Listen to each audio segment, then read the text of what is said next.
Yeah, so today we'll be talking about externalities. So I'm not sure why it only just now managed to kind of pop up the names. So you can see somebody called Jacob have just recently followed us. So at the bar at the bottom. So hopefully we'll have more names at the bar in the bottom. We'll see. Okay, so externalities. So what are externalities? Today we'll be looking at what the different types of externalities there are, and of course what the different costs and benefits are, and what the government can do in order to kind of fix these externalities. So yesterday we've covered a little bit about taxes and subsidies. That kind of feeds into this lesson as well, which is good. Okay, so I'm not sure you've heard, but oil is leaking all over the world. So recently we've got the Mauritius oil spill, or Mauritius oil spill. I'm not sure how to pronounce the country. But yeah, so the consequences is quite long lasting, quite damaging to the environment. And then we've got another spill at Venezuela, and then we've got one in Yemen. So all of these oil spills are happening everywhere. There's like threatening our environment, and of course as a result it's quite bad. So how can we think of oil spills in terms of economics? So one way to think about it is that an oil spill is actually counted as a type of negative external cost. Yeah. Oh, really? You're from Mauritius? How do you pronounce Mauritius? So I'm not sure. Have you seen? Do you actually see the oil spill in the water or no? So yeah, I mean oil spills are quite bad in general, because they kind of last for several years and it's very difficult to clean up. So if we think about the business of extracting oil, we've got an oil exploration company, which is the producer in this case, and the oil exploration company, after they get the oil from the oil rigs, which is like the ones that are located in the middle of nowhere, the deep sea oil rigs, then they would transport the oil to the oil refinery. Yeah. So the oil refinery is the actual building that refines the oil and makes it into goods like petroleum or fuel or plastic. So that's kind of like how the business works. So in this case, the producer and the consumer are affecting a third party if they spilled oil into the ocean. Yeah. So it occurred near a marine park, so that's quite bad. You can imagine all of these animals getting weighed down by the oil and then eventually dying because they would kind of suffocate and they can't fly anymore. So yeah, definitely it affects third parties, including fishing or tourism industries, marine parks, protected habitats. So the oil companies should be responsible for these oil spills and they should pay for it, but it doesn't always happen because if, say, the oil spill occurs in international waters, it's not really regulated and they don't have like a legal liability in order to pay, in order to fix their fault. So essentially this is what we call an externality. Yeah. If the consumption or production of a good has an effect on anyone that is not the consumer or producer. So that can be an organization or an individual. So in general, we can think of many cases where externality occurs, because as long as someone is not the producer or consumer of a good but is affected when the good is consumed or produced, then there would be an externality. So in the case of the oil spill, the social cost of producing oil is much higher than the private cost of extracting oil. So what this means is when we talk about social cost, we're talking about the total cost incurred by the society when things devastating occurs, like pollution or like oil spills. So all of these add up to cost for society. But actually, the producer, or the oil refinery in this case, would only bear the private costs, because they will only bear the cost of transporting the oil, but they are not cleaning up the oil spill. So in this case, the marginal social cost, or the social cost, is much greater than the private cost when extracting oil. So as a result, these companies would produce too much oil, like more oil than society desires, and cause a negative production externality.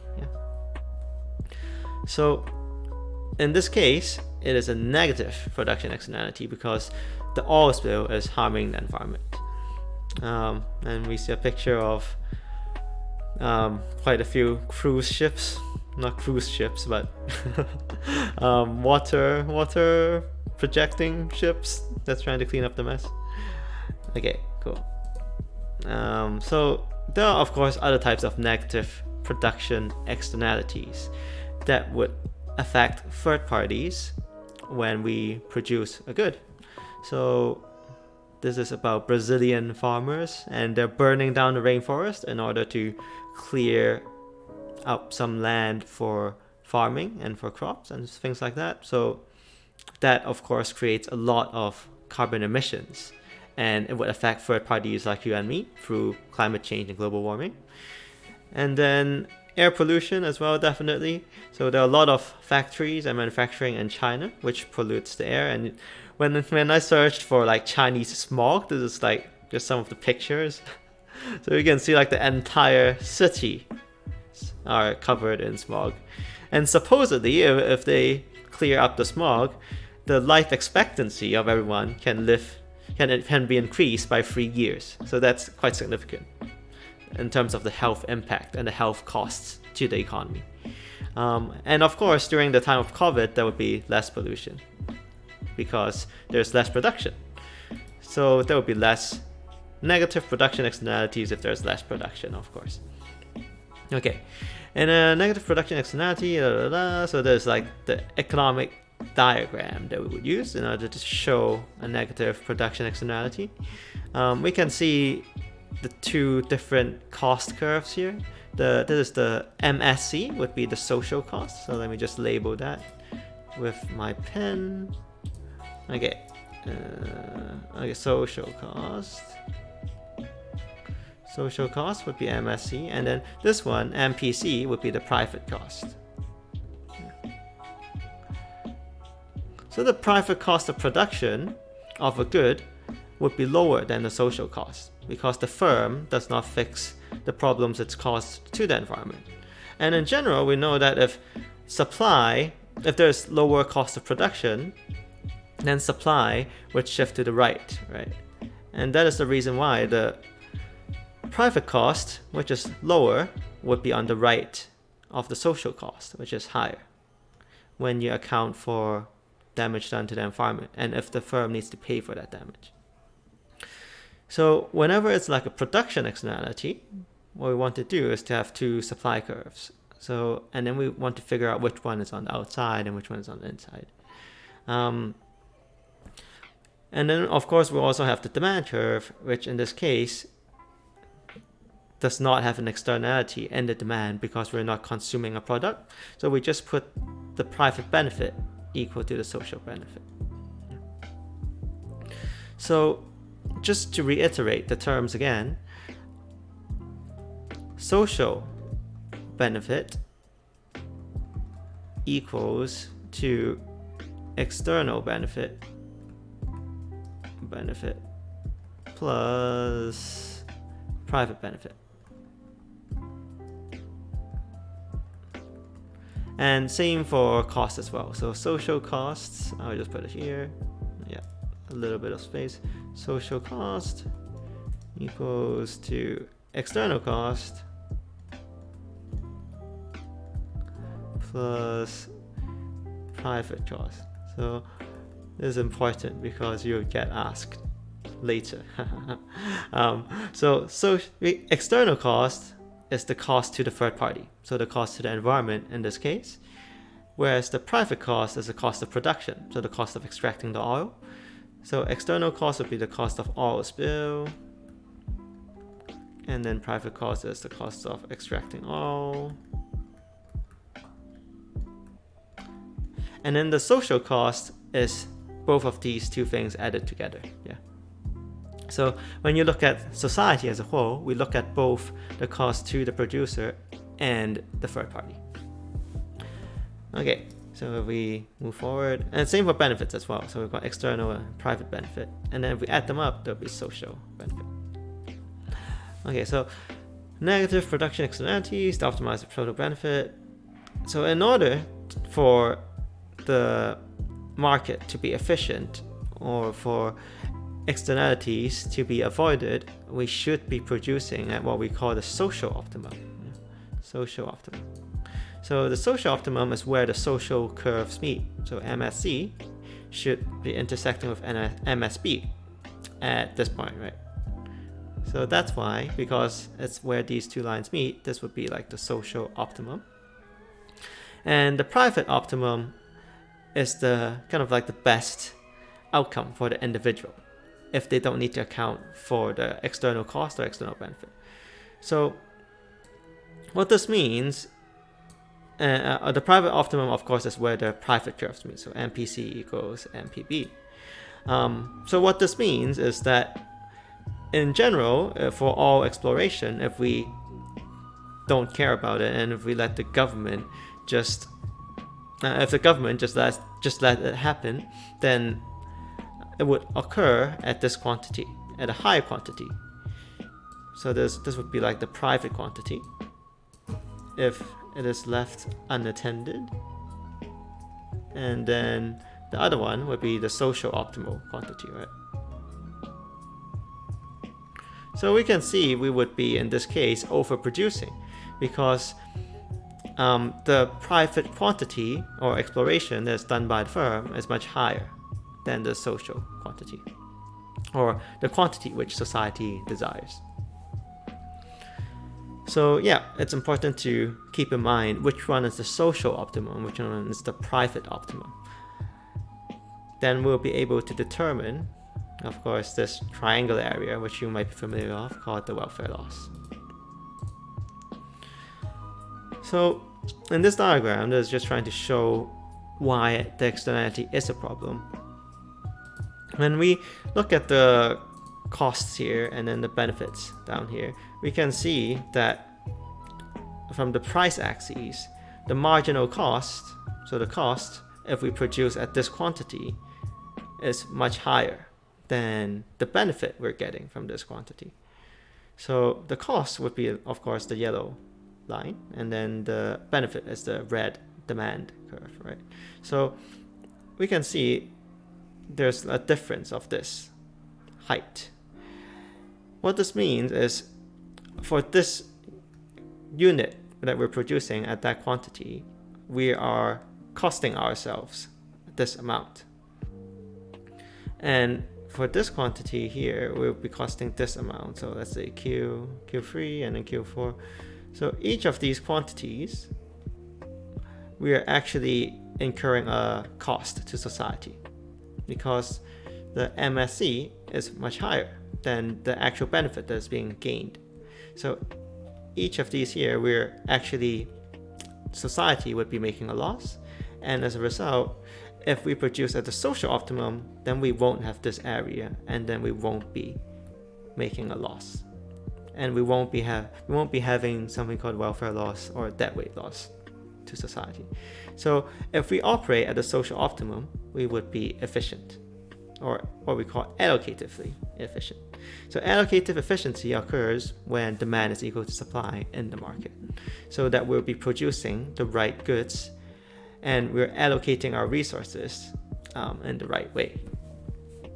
So it might be a bit technical and confusing, but if you have got any questions, you can always pop it into the chat.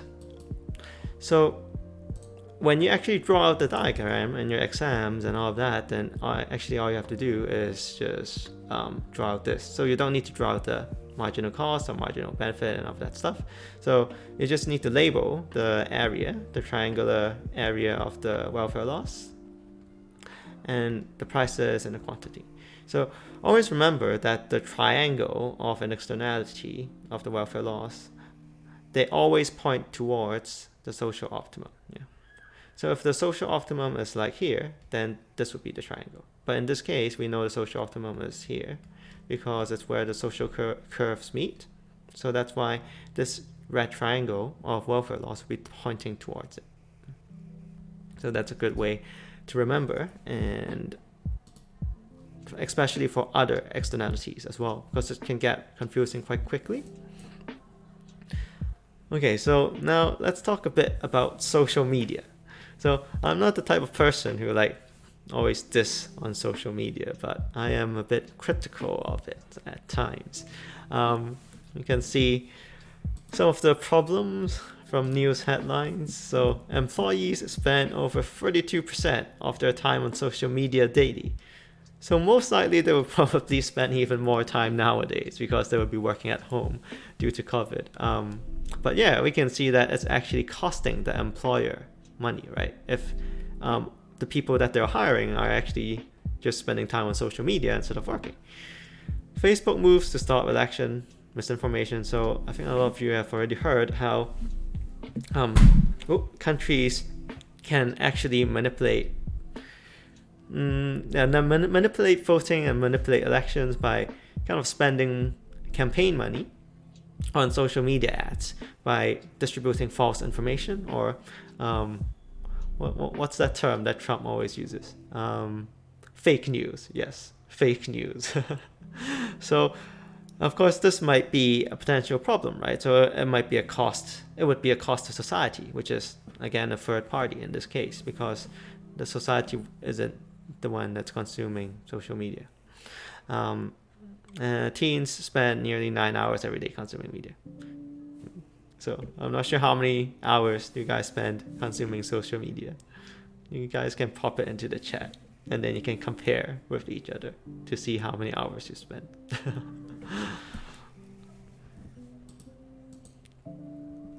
Okay, so for the case of a negative production externality, it would be the case where we are actually, our voting is actually being manipulated, because how Facebook works is that they would create ads, right, that you have to see. So, and big brands like Coca-Cola or McDonald's, if they want to advertise their business or services, they would buy these ads on your newsfeed so that you would see the ads. So in general, the producer in this case, or the producer of the ad space, would be Facebook, right? Because they're the ones selling the ads. And then the consumer would be the advertiser or brands. Advertiser or brands. Yeah. So in the case of election fraud or election manipulation, we would have the consumer. So it's more like because Facebook is the producer, they've created these ad spaces. It kind of allowed other people to, or consumers, to kind of manipulate those ads or manipulate the voting. So as a result, the cost to the third party would be like democratic systems, right? Third party in this case would be general public. So this would be called a negative production externality, because whilst when Facebook were producing these ads to be bought, it created this negative externality. Whereas for the employees example, we can think of that as more of a negative consumption externality, because when employees spend time on Facebook at work, they would be the consumers. So consumer would be the employees who surf on Facebook every day, and then the producers would be Facebook again. Even though Facebook is free, still you would be like consuming the good in exchange for your data. So in this case, then through the consumption of social media by employees, we are affecting third parties, which is our boss, right? Affecting employers, because we'll be working less and they'll be making less profits. So we'll be less productive and they'll be incurring more costs. So in this case, it would be a negative consumption externality when we consume social media at work or at school. So, okay. So there is an overconsumption of social media. Yeah, so this is kind of what we've discussed. Because social media would benefit the employee more than the employer, than the boss, we would actually overconsume social media at work to kind of slack off and to avoid work. And as a result, it is the employers or the bosses who suffer, right? The third parties. So in this case, the private benefits of consumption. So there we would have more private benefit compared to social benefits, because social benefits would include the benefits gained by the bosses or the employers, which is negative in this case because it's bad for them. And again, we've got this diagram. So because it's a consumption externality, we've got MSB and MPB. So we've got two demand curves in this case. And as a result, if we look back at where the social optimum is where the social curves cross. So it'll be here. And then we get the welfare loss triangle pointing towards the social optimum. Yeah. So this means that the market is not allocatively efficient, because our demand for social media is too high and higher than what society will want our demand to be. Okay, so next one. So we can see that the quantity at the social outcome is actually lower than the quantity that we want to consume at.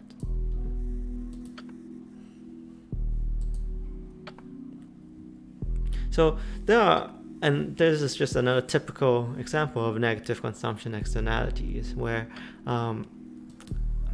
there's a lot of alcohol abuse in the UK. So a lot of us are alcoholics, which is quite bad. So don't get addicted to drinking.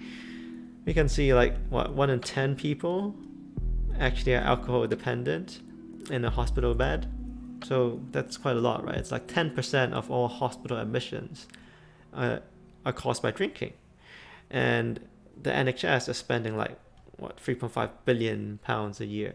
So they actually need specialist teams in order to tackle these admissions, in order to reduce them over 5 years.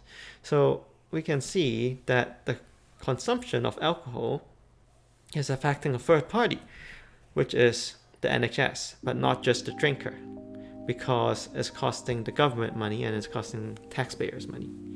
So alcohol can be said to be a demerit good, because it's a good that is harmful for both ourselves and society. So in general, we can think of demerit goods may possibly cause negative consumption externalities when they're consumed.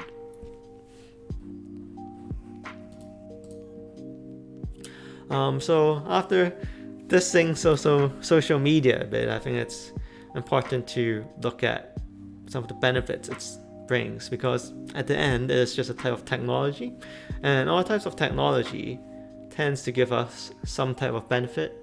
So it solves some problems but also creates other problems, right? In this case, there are positive externalities of social media as well, because when they produce advertising for companies and when they make money, they aren't charging us to use their platform, right? So as a result, we're getting like free calls. I can call you by Facebook without paying any money. We get free entertainment on, say, like YouTube, or like shared videos and all of that.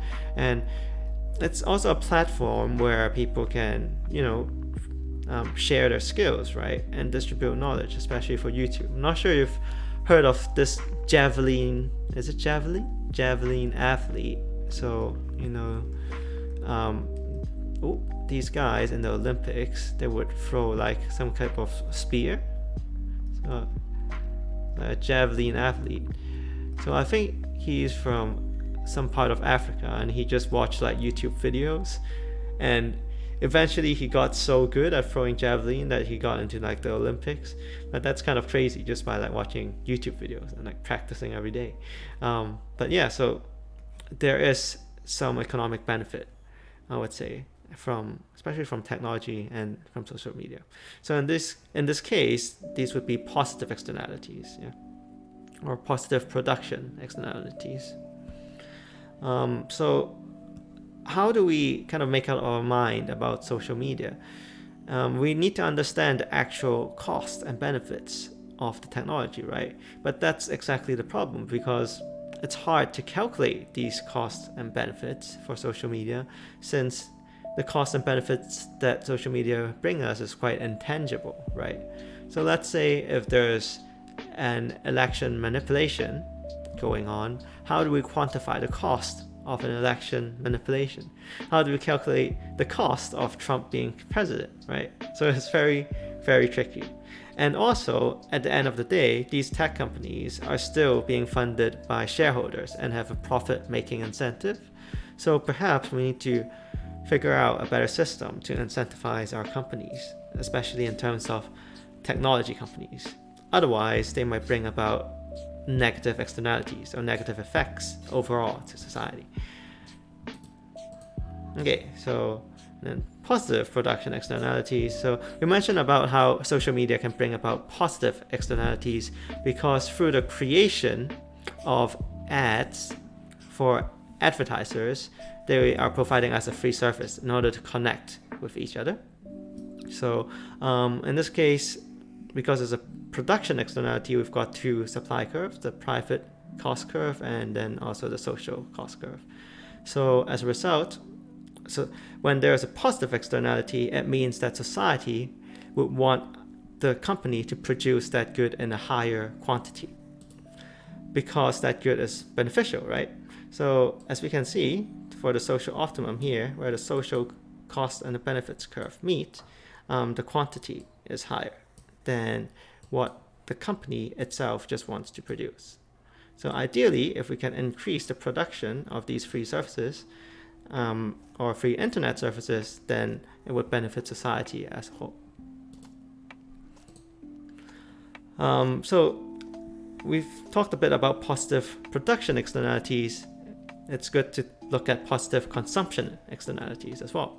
I'm not sure if you guys are at school at the moment, but if you are, supposedly you need to wear a face mask, and wearing face mask would actually be a positive consumption externality, because when you're wearing a face mask, you're not just protecting yourself, right? You're also avoiding spreading the virus to other students or teachers or other people.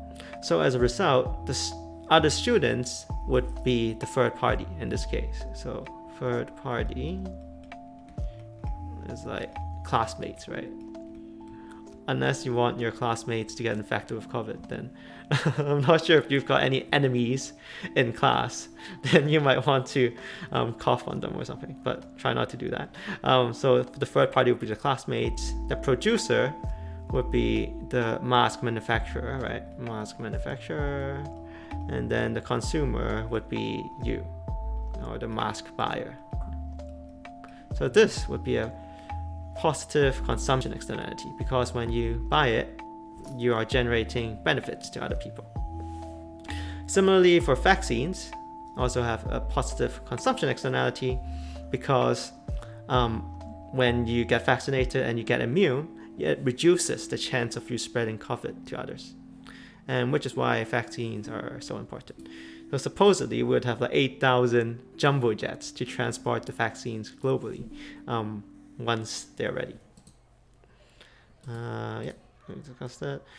And how many of you guys actually have an electric scooter, or at least a bike? I'm not sure you have biked during lockdown, but supposedly it's getting quite popular nowadays because I think there was a government subsidy on bicycles as well.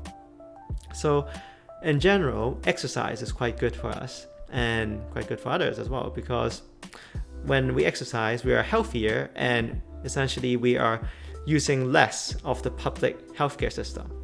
Therefore, again, we're benefiting a third party by consuming exercise. In this case, the government, and we're benefiting other taxpayers because they don't need to pay as much in terms of health fees. So again, let me just write out the three people involved here. The producer would be, I guess it would be a bike shop, and then the consumer would be the bicycle buyer, bike buyer, and then the third party can be the NHS, which is our lovely government medical system, which is free. So in this case, when we exercise more and buy more bikes, then supposedly we'll be more healthy and we would cost the NHS less money. So these bikes are what we call merit goods, because when we buy and use these goods, it's socially desirable and also they're beneficial to us. So it would generate positive externalities. Again, this is kind of like the final economic diagram here. Because it's consumption, we've got two demand curves. Society would want us to demand more than how much we are currently buying bicycles. So society wants us to do more exercises, work out more, get bigger, get buff, or lose weight. And that would help because we would be less likely to get onto a hospital bed. So society wants us to consume more with higher output, and actually we are just consuming not as much exercise as we would like. So again, this would be under consumed, yeah, and then this would be the welfare loss to society. It's always pointing towards the social optimum. So externalities are regarded as what we call market failures. Why are externalities market failures, you might ask? Well, actually, whenever we are not producing at the point where demand is equal to supply or at the allocative efficient level, then there would be a market failure already. And especially because when there's an externality, there's a third party involved, and the cost and benefit for that third party is not being accounted for by the producer and consumer, then there's a failure of the market system, because the market system won't be able to price their goods and services into account with regards to the effects on the third party or on that separate individual. So therefore, the government would set in order to help whenever this occurs. So I guess I've given you the answer here, which I shouldn't have. So what has to be done when there's market failure? So government, what do you think this is? Government what? I'll give you 3 seconds to think about it. 3, 2, 1. Okay, so it's government intervention, yeah. Okay, so whenever there's market failure, we want government intervention. Oh, nice, DXL got it. Okay, so what can the government do when we tackle negative externalities? So there are a few ways to tackle these things, right? So if we look at some of the news here, New Zealand moves to ban vaping ads and sales to minors. So vaping links to COVID risk are becoming clear. So we can see there are actually negative effects of vaping are becoming clearer, which we want to avoid. And what we can do to avoid the externality in this case, because vaping might cost the NHS money, is essentially to legislate it, right? So vaping ads are going to be banned by legislation in New Zealand, and as a result, it should decrease the demand for vapes. And because if we decrease the demand for vapes, then as a result, less people would be vaping, less people would be going to hospital because of the vaping, then the government would save more money and it would cost the NHS less. So it would reduce the negative consumption externality in this case. Yeah. And then we see here, £50,000, 50 grand spent on oil spill investigation, which led to a 7k fine for BP. Like, what? Like, seriously? So we can see sometimes regulations and fines will also help tackle negative externalities. Yeah. And that's because regulatory bodies, they would kind of monitor these companies, see if they did too much pollution. I'm not sure if you guys have heard of these cars. I think it's Volkswagen and quite a few European brand cars. They were like cheating the system. So they're selling their cars as being environmentally friendly and say that they're having low carbon emissions. But in actuality, they are actually emitting a lot of pollution into the air. And as a result, they got fined a huge amount of money. So that case, again, would be related to regulation and fines, right? So we want to penalize these companies that are actually creating a negative externality, or in this case, air pollution, that's affecting all of our health, but these car companies aren't actually paying for. So we want to help avoid these carbon emissions, reduce them, and perhaps even fine these companies. Yeah. But we can see sometimes the fines don't always work, because if you spend like 50 grand on investigating these companies, but you only get like 7 grand back, then essentially you're like wasting money, right? That's even worse than having the regulatory body there. So we would kind of want to avoid that situation. Otherwise, it is what we call government failure, when the government can't even fix the problem and it's like making it worse. So these are just two ways to stop negative externalities. And of course, we've got more economic ones. So we've mentioned yesterday, like slightly, that if we tax something, we would be able to reduce the quantity of it. Because when we tax something, this means producers of that good or service won't be able to earn as much profits. And as a result, they might exit the market, or they would be less incentivized to enter into the market. So when there are less companies producing, then the supply would shift to the left. And when supply shifts to the left, then we would be producing less of that good, and less of it would be consumed in the market, thus reducing the negative externality.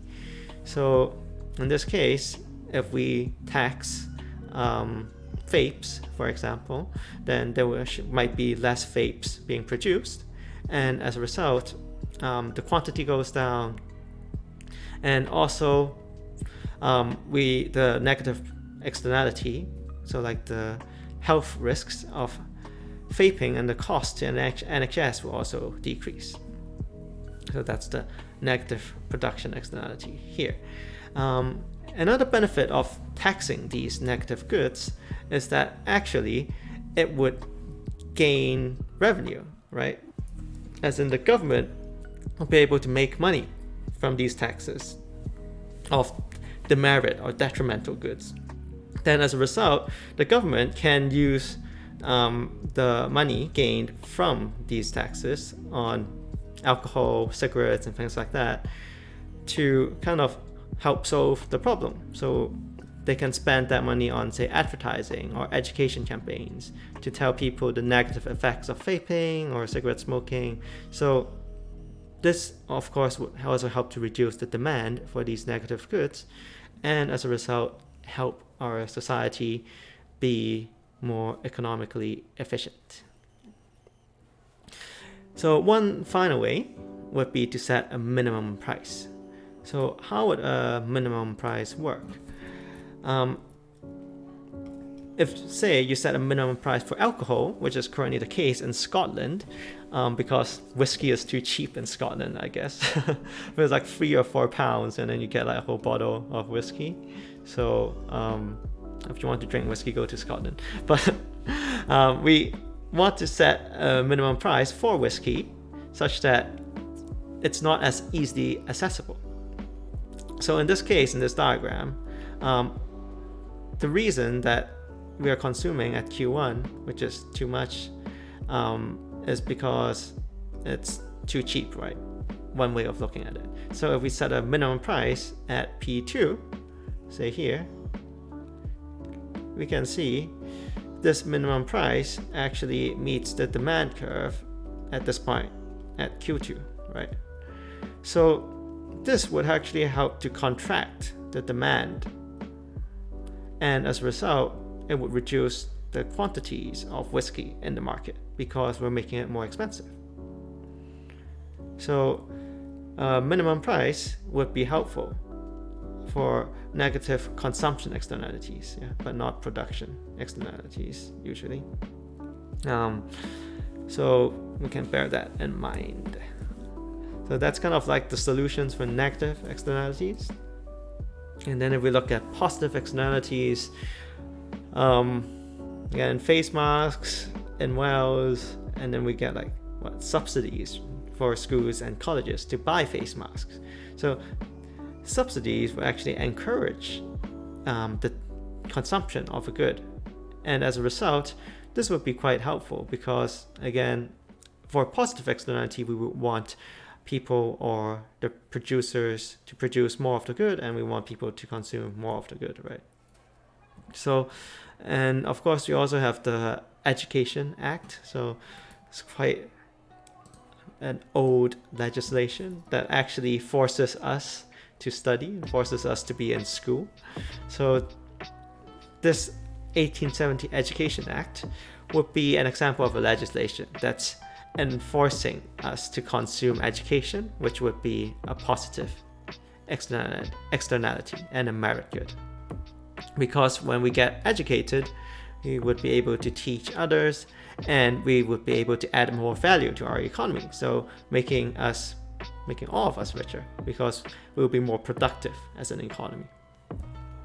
So we might be required by law to consume certain goods, and this kind of helps to solve the market failure and underconsumption of these beneficial goods.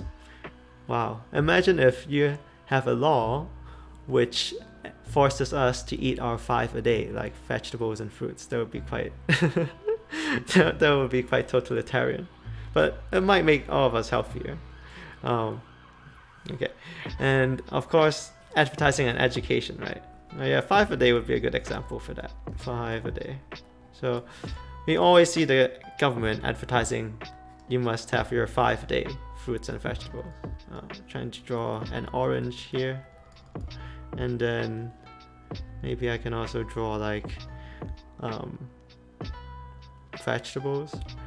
I wanted to draw a Brussels sprout, but it's really hard to draw a Brussels sprout. Anyway, so the government might spend money on TV advertising or education to tell people to consume more of these merit goods, and supposedly this would increase demand for these merit goods, and it would increase consumption and the quantity consumed within the market. So advertising and education is quite good as well. But of course, the problem is if the government is buying advertising, then they will need to spend money. And of course, whenever you spend money, there's an opportunity cost to use that money to do something else, which might be better. So the government kind of needs to weigh its options. Subsidies, we've kind of mentioned this briefly. So if we look at this economic diagram again, if we have a positive consumption externality, say like mask or like vegetables, and if the government is willing to pay part of the cost so that we would be able to buy fruits at a cheaper price, then as a result, Oh, I'm actually in the way of the diagram. So as a result, the supply would actually shift to the right.